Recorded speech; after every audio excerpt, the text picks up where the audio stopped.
Passer du fond de la classe au devant de la scène, c'est possible et on en parle aujourd'hui. À 14-15 ans, je suis tout au fond de la classe. Vous savez, là, le dernier rang, eh bien, je suis assise à cet endroit précis. Je m'ennuie littéralement, j'ai des mauvaises notes, j'ai des mauvais retours de mes professeurs. Je vis une descente aux enfers puisque mes bulletins scolaires que je reçois tous les 3 mois sont lus par mes parents le soir. Donc, autant vous dire que cette situation me brise intérieurement puisque, je le rappelle, j'ai 14-15 ans et je suis en train de construire ma personnalité. Donc, c'est assez compliqué à gérer. Donc, je suis en classe, j'arrive à trouver finalement un espace de liberté en regardant par la fenêtre.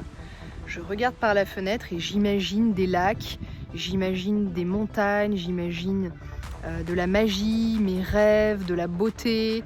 En fait, grâce à mon imagination, grâce à mes pensées, j'arrive déjà à ce moment-là à me créer le tableau de mes rêves.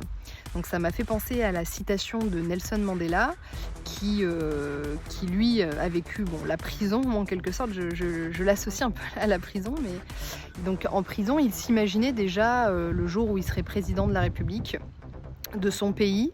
Et bien moi c'était un petit peu ça aussi, donc j'ai compris finalement ce qu'avait vécu Mandela. Donc finalement je suis éjectée à 15 ans sans téléphone de ce système éducatif. Je rencontre une conseillère d'orientation qui porte un habit, qui finalement m'explique pendant 1 heure qu'il n'y a aucune solution pour moi. Donc elle me donne littéralement envie de fuir ce pays. Mais bon, je me retrouve propulsée dans le monde du travail du jour au lendemain, dans un EHPAD avec des personnes âgées. Donc à 15 ans, je suis confrontée à la mort, à la fin de vie. Donc autant vous dire que je me prends déjà à ce moment-là mes premières grandes leçons de vie sur finalement ce qui est important dans la vie, sur les regrets, sur tous ces sujets assez passionnants. Donc je commence à travailler et puis je vais me former en parallèle. Aujourd'hui, 20 ans plus tard, je suis une femme surqualifiée, j'ai 5 diplômes, j'ai 2 masters, j'ai 20 ans d'expérience professionnelle. Donc vous voyez, finalement, je suis plus qualifiée et j'ai plus d'expérience que la moyenne des gens de mon âge. Le cœur de mon message, c'est de toujours écouter votre cœur, de toujours écouter votre flamme et votre soleil intérieur et de ne jamais écouter ce que les autres disent.